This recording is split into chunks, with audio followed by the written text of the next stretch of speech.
నమస్తే welcome to మనం TV మనం ఉన్నది మన కోసం నేను వలి ప్రస్తుతం స్టూడియోలో ఉన్నారు చలసాని శ్రీనివాస్ గారు వారితో మాట్లాడదాం సార్ నమస్తే నమస్కారం సార్ ఒక కొత్త సర్వే బయటకు వచ్చింది సార్ ఆంధ్రప్రదేశ్కు సంబంధించి పొలిటికల్ లైన్స్ సర్వే అని చెప్పి ఆ సర్వేలో 141 స్థానాలు జనసేన టీడీపీ కలిసి పోటీ చేస్తే వచ్చే అవకాశం ఉంది 31 స్థానాలు వైసీపీకి ఎట్లా చూస్తారు ఈ సర్వేని నలుగురితో పాటు నారాయణ జనంతో పాటు గోవింద టైప్లో మీ అందరూ అంటున్నారు. ఢిల్లీ వెళ్ళారు, అక్కడ ఉద్యమాలు చేశారు, సుప్రియ సూలే గాంధీ అలాగే మిగతా అందరినీ కలిశారు రాష్ట్రం కోసం అని చెప్పి అది అడుగుతారు అనుకున్నా మీరు. ఇక మీకేమో బండి ఎక్కిందే బండి తోలరా అబ్బాయి అన్నట్టు బండి నడిచిపోతుంది. ఎంతండి 144 సెక్షన్ పెట్టారా? 144 స్థానాలు 144 సెక్షన్ అది. మొన్న సర్వేలోనండి ఏదో ఆజ్కి బాత్ ఏదో చాలా దిక్కుమాల సర్వేలు చాలా వచ్చినాయి తెలంగాణలో. ఈ సర్వేలు 38 నుంచి 84 వరకు ఇస్తున్నారు సీట్లు. 38 నుంచి 84 వరకు కాంగ్రెస్ రావచ్చు అంట. అదే సర్వే దిక్కుమాల సర్వేలు ఉన్నాయి కదా, 40 నుంచి 72 ఇస్తున్నారు కదా. నేను స్పష్టంగా దాంట్లో పెట్టింది 56 లోయెస్ట్ కాంగ్రెస్కి వస్తాయి ఎట్టి పరిస్థితుల్లోనూ పోలింగ్ జరిగిన సర్వేలను బట్టి. 65 నుంచి 70 స్థానాలతో ప్రభుత్వం ఏర్పాటు చేయొచ్చు, దాటితే కానీ 75 నుంచి 80 కూడా వెళ్ళిపోవచ్చు. సునామీ వస్తే మనం చెప్పలేమని చెప్పాను. నేను 70 స్థానాలు ఇచ్చాను సార్, డిఫరెంట్ ఇష్యూ. ఇంతకుముందు 141 స్థానాలు పైగా అని చెప్పి నేను పోస్ట్, ఎందుకంటే ప్రజలకి పందాలు వేసుకుని గవర్నీలు జగడపాటి గాలిగోపాల్ గారు గవర్నీలు లగడపాటి రాజగోపాల్ గారు లాంటి సర్వే చేసినప్పుడు అలాంటి సర్వేలు నమ్మొద్దు, టీవీలు కూడా వేసారు నమ్మొద్దు, మీరు ఖచ్చితంగా 141 స్థానాల పైన వారు వన్ సైడ్ అవుతుందని స్పష్టంగా పెడితే చాలామంది తిట్టుకున్నారు, తర్వాత నమ్మిన వాళ్ళు బాగుపడ్డారు. ఇవాళ మళ్ళీ చెప్తున్నానండి, నేను కన్సిస్టెంట్తో చెప్తే ఇంతకుముందు మనం మాట్లాడుకున్నాం గత 3 నెలల నుంచి కూడా. తెలుగుదేశం పార్టీ కనుక ఒంటరిగా పోటీ చేస్తే 100 నుంచి 105 స్థానాలు ఖచ్చితంగా వస్తాయి ఇవాళ పరిస్థితి బట్టి. డిసెంబర్ రేపు పొద్దున్న జగన్మోహన్ రెడ్డి గారు వేరే పెట్టారు, లేదా వేరే స్కీమ్లు వచ్చినాయి, లేదా ఇంకోటి అనుకుంటే నేను చెప్పలేను. కానీ యాజ్ అండ్ డేట్ డిసెంబర్ ఆఖరి నాటికి ఇది ఊహాజనితం అయి ఉండొచ్చు, కానీ ఇవాళ ఎన్నికలు జరిగితే పరిస్థితి నా ఒక్కటితే కాదండి, నెంబర్ ఆఫ్ అదర్ ఫ్యాక్టర్స్ని కూడా లేదా మిగతా సర్వీస్ని కూడా క్రోడీకరించే చెప్తున్నాను నేను. అదే కనుక జనసేన బీజేపీ ఒక కూటమిగా, వైఎస్ఆర్ కాంగ్రెస్ ఒకటే, తెలుగుదేశం వామపక్షాలు ఒక కూటమిగా పోటీ చేస్తే 120 స్థానాలు తగ్గకుండా జనసేన లేకపోయినా సరే, ఎందుకంటే జనసేనకి స్వతహాగా బలం 5.4% అలా ఇప్పుడు పెరిగిపోయి దాదాపు 70-80% బలం పెరిగిందండి సీట్ల సంగతి. తర్వాత మీరు ఏ సర్వే చూసుకున్నా 10% చూపిస్తున్నారు. అందువల్ల కానీ వాళ్ళు ఉత్తర భారతీయ జనతా పార్టీ నమ్మకద్రోహ పార్టీతో కలిసి కనుక పోటీ చేస్తే 1+1 cannot be 2 = 2 in politics. Such a powerful star ఆయన చెప్తున్నాను. కానీ ఆ దుర్మార్గులతో కలిస్తే ఏమవుతుందండి, పడిపోద్ది. యాంటీ ఎస్టాబ్లిష్మెంట్ ఓట్లన్నీ ఒక పార్టీకి వచ్చేస్తాయి. ఎలాగో బీజేపీ ఉంటుంది వ్యతిరేకించిందిగా తెలుగుదేశం అని చెప్పి ఇటు వస్తాయి యాంటీ ఇవన్నీ కూడా. అందువల్ల అది వస్తాయి. ఇప్పుడు కనుక తెలుగుదేశం వామపక్షాలు జనసేన కలిసి పోటీ చేస్తే కనుక తెలుగుదేశానికి వచ్చే 105 స్థానాలే, తెలుగుదేశానికి జనసేనకి 15 స్థానాలు తక్కువ కాకుండా గెలుచుకునే అవకాశం ఉంది. 13 నుంచి 15 స్థానాలు, వామపక్షాలకు వస్తే 2 స్థానాలు 3 స్థానాలు రావచ్చు. మళ్ళా చెప్తున్నానండి, 120 స్థానాలు ఇవాళ ఖచ్చితంగా. ఇప్పుడు 105 లోయెస్ట్ అండి, నేను మైనస్ అంట్లా 100 స్థానాల నుంచి 105 అంటే ఇంకా 100 తగ్గవు, పెరుగుతుంది ఇవాళ. ఇప్పుడు మీరు చెప్పిన దానికి తెలుగుదేశం జనసేనతో బీజేపీ కలిస్తే ఏంటి పరిస్థితి? 1+1+1 కలిస్తే 3 అని మీరు అనుకుంటారు. అది 1+1 కలిస్తే నేను అనుకుంటాను మైనస్ అవుతుంది అనుకుంటా. కానీ ఇవాళ పరిస్థితులు ఉత్తర కోస్తాలో ఉన్న 68 స్థానాల్లో 34+34, 3 ఉత్తరాంధ్ర జిల్లాలు 34, ఉభయ గోదావరి జిల్లాలు 34, 68లో ఆ ఇంపాక్ట్ ఎక్కువ భాగం పడకపోవచ్చు. అంటే నాకు ఉత్తర భారతీయ జనతా పార్టీ అంటే ఖచ్చితంగా నమ్మకద్రోహం చేసిన పార్టీకి కోపం ఉంది. కానీ విశ్లేషణగా మీరు అడిగినప్పుడు నేను నిష్పక్షపాతంగా చెప్పాలి, ఉత్తర కోస్తా జిల్లాలో ఇదైనా ఎక్కువ ఇంపాక్ట్ ఉండదండి. 50 స్థానాలు ఖచ్చితంగా ఎక్కుతారు. అందువల్ల మళ్ళీ బెంచ్ మార్క్ ఈజ్ 88, అది దాటి అధికారంలో కూడా రావచ్చు. కానీ పడిపోతుంది, 125 స్థానాల నుంచి 90 స్థానాలకు 100 స్థానాలకు పడిపోయే పరిస్థితి వస్తుంది. అంటే బీజేపీతో కలిసినా గెలిచే అవకాశం ఉందంటే గెలిచే అవకాశం ఇప్పటికీ ఉంది, ఓడిపోయే అవకాశాలు ఉన్నాయి. ఎక్కువ గెలిచే వస్తే 91 స్థానాలు రావచ్చు. ఓకే, అది డెఫినెట్గా విన్నింగ్ బెట్ అండి ఇది. ఇది గెలిస్తే గెలవచ్చు అనే బెట్. మొన్న లోకేష్ గారు కూడా అంటున్నారు కదా, బీజేపీ కలిసి వస్తే స్వాగతిస్తామని అన్నారుగా ఆయన కూడా. నడిచొచ్చే వారికి కలిసి వచ్చే వాళ్ళకి నడిచి వచ్చే కొడుకు పుడతాడని. కానీ వీళ్ళు కలిసి వచ్చే కాలానికి వెళ్తానని అనుకుంటే నెత్తి మీద గుది బండరాయి పెట్టుకుంటే వద్దండి. వాళ్ళు అనుకుంటా ఉన్నారు కేంద్రంలో ఉంటే వాళ్ళ వందిమాంగ దళాలు పంచమాంగ దళాలను పంపించి జగన్ గారిని మొత్తం చేసేసి అవినాష్ రెడ్డి గారిని లోపలేసేసి ఈయన కేసులు పెట్టేసి సాక్షి ముగించేసి అనుకుంటా ఉన్నారు. వాళ్ళు సిద్ధాస్తులు కేంద్రంలో ఉత్తర భారతీయ జనతా పార్టీ. కానీ తెలుగు నాట సింపతి చాలా గట్టిగా పనిచేస్తుంది. అందువల్ల అందరూ ఒకటే పేరుని వస్తే తిరిగి జగన్మోహన్ రెడ్డి గారికి సరే ఏమీ లేకపోయినా గెలవచ్చు. ఇవన్నీ ఉండగానే డైరెక్ట్గా ఉత్తర భారతీయ జనతా పార్టీ రంగంలో దిగి 89 వేల మంది కేంద్ర బలగాలను పంపించమని ఆదేశాలు తెచ్చుకునే టైప్లో కూడా చేపించిన పశ్చిమ బెంగాల్లో మమతా బెనర్జీ గారు నెగ్గలేదా? మళ్ళీ చెప్తున్నాను, ఈసారి జరిగే పార్లమెంట్ ఎన్నికల్లో తమిళనాడులో 39 + పుదుచ్చేరిలో 1, పుదుచ్చేరిలో ఉత్తర భారతీయ జనతా పార్టీ అలాగే మన రంగస్వామి గారి పార్టీ కలిపి అధికారులు ఉన్నా సరే ఇవాళ 39+1 40 స్థానాల్లో కూడా డిఎంకే నెగ్గే ఛాన్సులు ఉన్నాయని చెప్తా ఉన్నారు. మరి ఉత్తర భారతీయ జనతా పార్టీ పంచమాంగ దళాలు బ్రహ్మాండంగా చనిపోయి అక్కడ అన్నామలై గారు చేస్తున్న జైత్యాత్రని చూసుకుంటే నిజం అనుకుంటావా? ఇవాళ కేరళలో మళ్ళా ఎన్నికలు జరిగితే యూడిఎఫ్ ఎల్డిఎఫ్కి తప్ప ఇంకోళ్ళకు సీటు రాదు.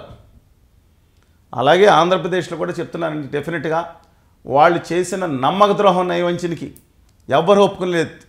తెలుగుదేశం పార్టీలో ఉన్న కోర్ అభిమానులు, ఎన్టీఆర్ అంటే ప్రాణం ఇచ్చేవాళ్ళు, లేదా చంద్రబాబు నాయుడు గారు అంటే అభిమానించేవాళ్ళు అయి ఉండొచ్చు, లేదా పార్టీకి నిబద్ధులు ఉండొచ్చు.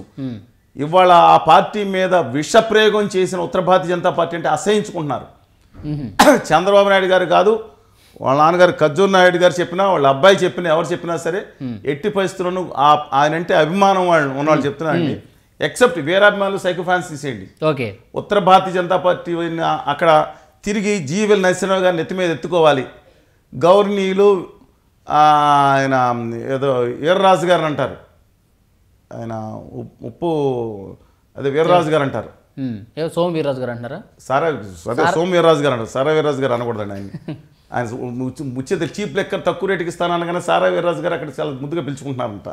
సరే, మనం రెస్పెక్ట్ ఇద్దాం. అందువల్ల ఆయన్ని నెత్తి మీద మోయటానికి తెలుగుదేశం వాళ్ళు సిద్ధంగా లేరు, జనసేన వాళ్ళు కూడా అత్యధికులు సిద్ధంగా లేరు.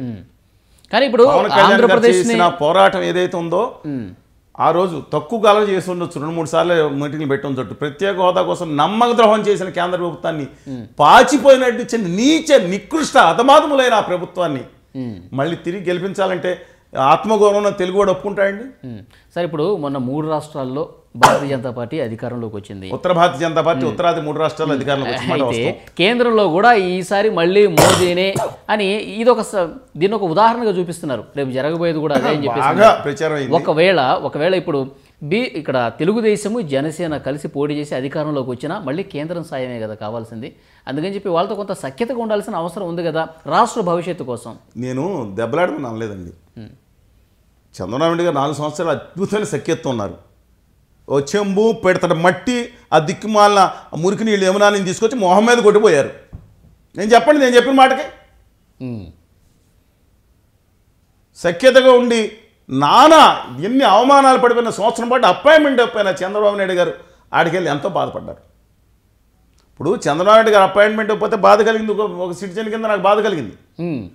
జగన్మోహన్ రెడ్డి గారిని కూడా అపాయింట్మెంట్ అయిపోయినా బాధ కలుగుతుంది. ఒక రాష్ట్ర ఆత్మగౌరవానికి ఎవరన్నా చిహ్నం అక్కడ ముఖ్యమంత్రి. మనం వ్యతిరేకించవచ్చు, ముఖ్యమంత్రి పదవి జరుగుతున్న అవమానం అది. అట్లాంటిది మీరు చెప్పండి, సఖ్యతగా ఉన్నారు, అలాగే బలే చేసుకున్నారు, ఇద్దరు ప్రభుత్వంలో భాగస్వామిగా ఉన్నారు.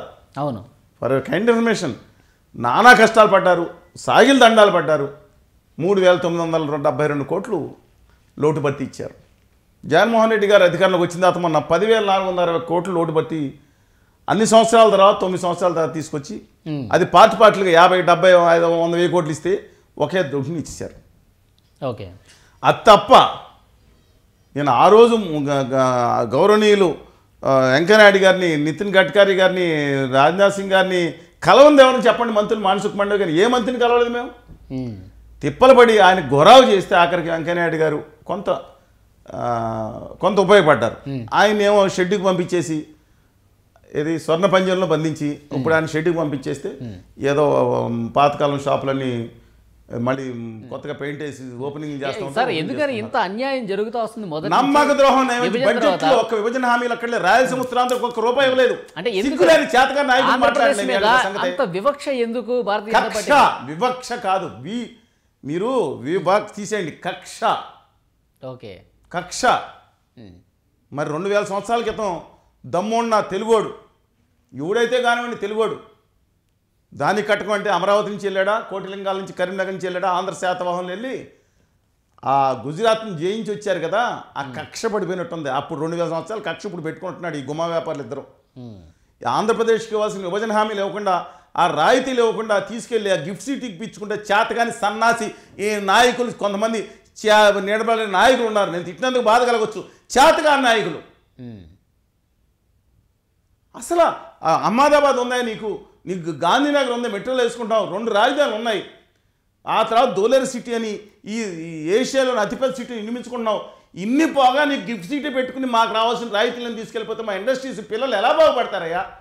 రేపొద్దున ఇంద్రుడు లేదంటే దేవేంద్రుడు లేకపోతే విష్ణుమూర్తి వచ్చి పరిపాలించినా సరే ప్రత్యేక హోదా విభజన హామీ లేకపోతే ఇన్సెంటివ్స్ లేకపోతే ఎలా ఉద్యోగాలు వస్తాయి? ఎంత కష్టపడాలి?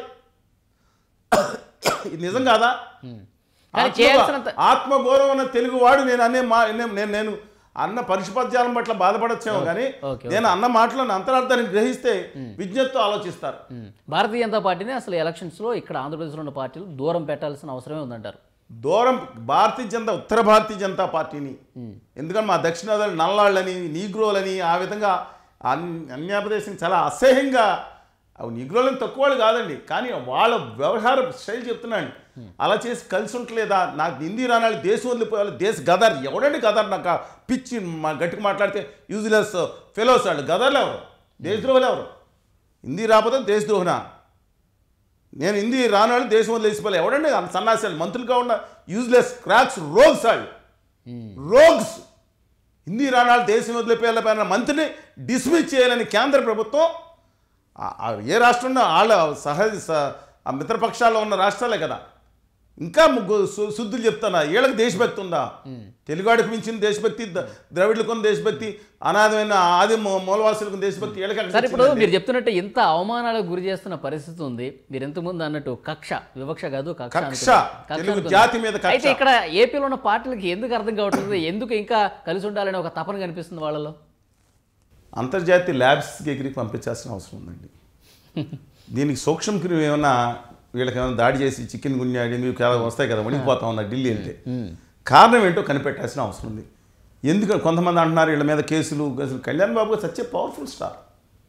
నేను ఒక ఆంధ్రప్రదేశ్లో చుట్టుపక్కల పక్క ఏ రాష్ట్రాల్లో కూడా వెళ్ళండి, రూపాయి పెట్టకుండా 30,000 50 లక్షల మంది వచ్చి నిలబడే మనిషి ఆయన ఒక్కడే ప్రస్తుత రాజకీయాల్లో. అంతటి పవర్ స్టార్ కూడా వెళ్ళి ఎవరు దిక్కుమాలిన అడ్వైజర్లని కేంద్రం దగ్గర సాగిల పడుతుంది చూస్తే ఆ రోజు నేను ప్రశ్నించలేదు. ఉత్తరాది అహంకారం నశించాలని ఆయన అన్న మాట ఆయనే కదా. ఎందుకు ఇలా వెళ్ళిపోతున్నారు వీళ్ళిద్దరు అని? కనీసం ఒక్కడు కూడా నిలదీసే ధైర్యం లేదా? ఆఖరికి వాసుగిరి వెంకటలక్ష్మీనారాయణ గారు ఆయన ఇల్లు సంస్థ దగ్గర ఇలా ప్రచారం చేస్తారు. ఎటు వెళ్ళిపోతారో నేను ఆయన గురించి నేను తప్పుగా మాట్లాడిన కానీ అసలు అర్థం పర్థం లేని గమ్యం. నేను ఎంపీ కావాలి, ఎంపీలోనే జీవితం అయిపోయిందండి, కేంద్ర మంత్రి అయితే జీవితం అయిపోయిందా? ఏం పదవులు వద్దనుకుని, ఇస్తానన్న పదవులు వద్దనుకుని మేము సాగించట్లేదా? అలా వస్తేనే ఆ లుక్రేటివ్ పదవుల్లోనే ఉండాలా? ఓకే, నాకు అర్థం కావట్లేదండి. మాకేమో మీ మీడియా శాపం. మాకు మేజర్ మీడియా చూపించిన 5% 10% ధన్యవాదాలు చెప్తున్నా. 90% మీడియా మా మీద చర్చలు పిలవకుండా నిషేధం, అప్రకటిత నిషేధం. ఏం పాపం చేశాం అంటే మేము ఎవరు చెంచాల కింద ఎవరు గొట్టాల కింద బతకాలా? నేను అడుగుతున్న కొంతమంది ఢిల్లీలో ఉన్న ముఖ్యమైన మీడియాలు కూడా ప్రశ్నిస్తూ ఉన్నా. అక్కడికి వెళ్ళి మేము ఉత్తర భారతీయ జనతా పార్టీ చెంచాల కింద ఉండాలా? ఏంటండి ఇది? స్వతంత్ర వ్యక్తిత్వం వాళ్ళని నిలబెట్టమనండి. చూద్దాం ఎట్లా ఉంటుందో ఫలితాలు. Thank you very much sir. నమస్కారం.